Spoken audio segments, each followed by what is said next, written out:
Question number 5. Is the COVID-19 health recovery levy still on my receipt? The answer is no. The COVID-19 levy has been abolished.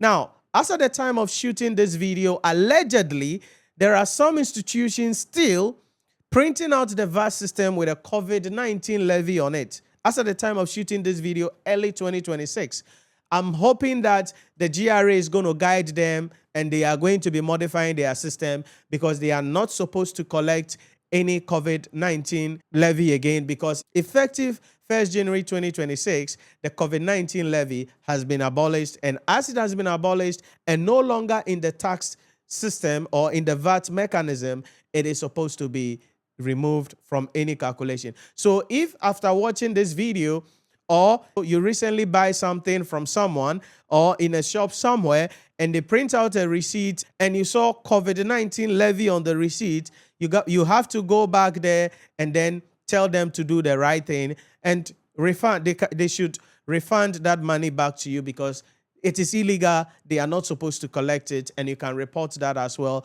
to the Ghana Revenue Authority, and the officials will take the necessary action to call the business to order. Question number 6. Can businesses now claim NHIL and GET fund as input tax? Yes, they can.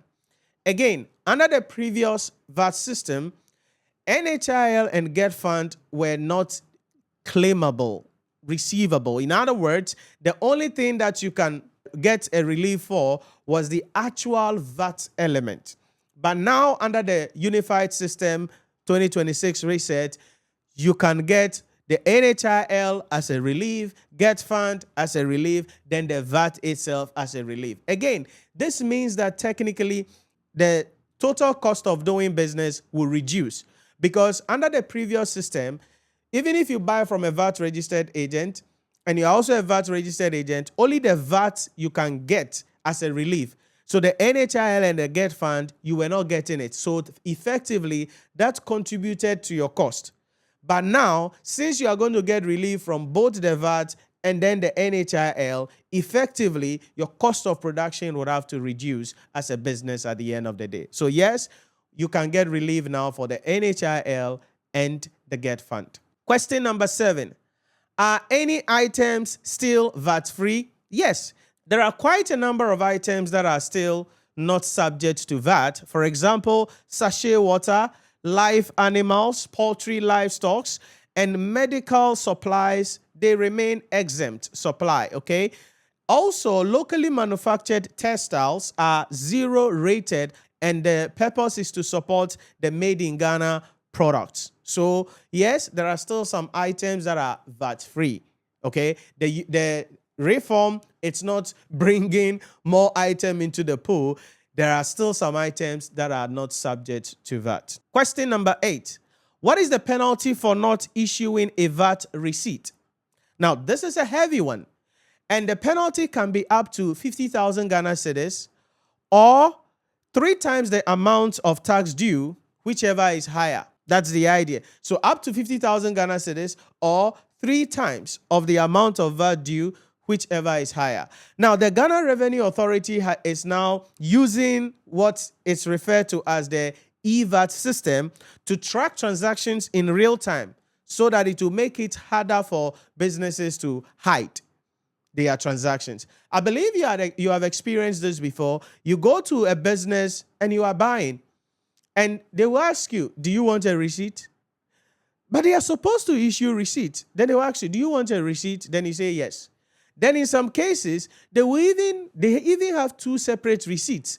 They have the standard VAT receipt, and then they have the normal receipt.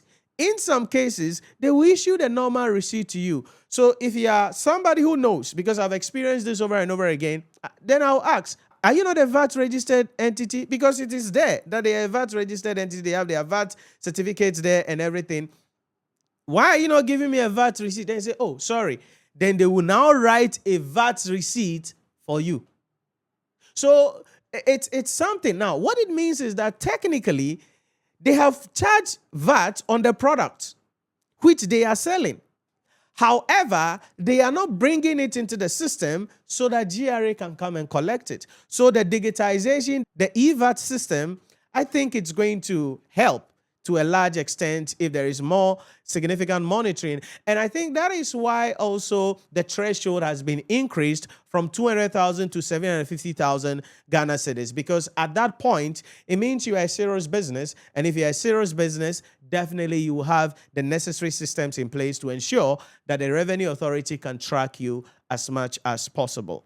So if you learned something from this video, remember to like, follow, subscribe, and share the video so that others can also see this. Most importantly, let me hear from you if there are any questions you have, or if you have any topic that you would want me to cover on the next episode, leave it in the comment section. I want to read from you.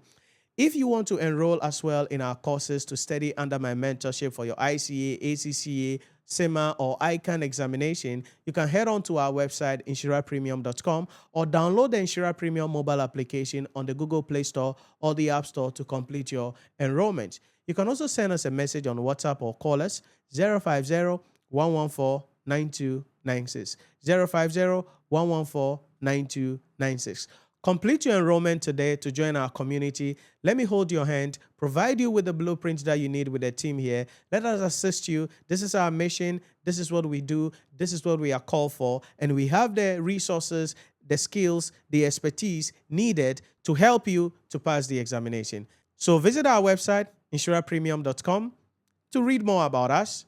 Or better still, download the Nhyira Premium mobile application on the Google Play Store or the Apple App Store. You want to get personal? Hit us with a DM or send us a message on WhatsApp 050-114-9296. Thanks for watching, and I'll see you on the next one.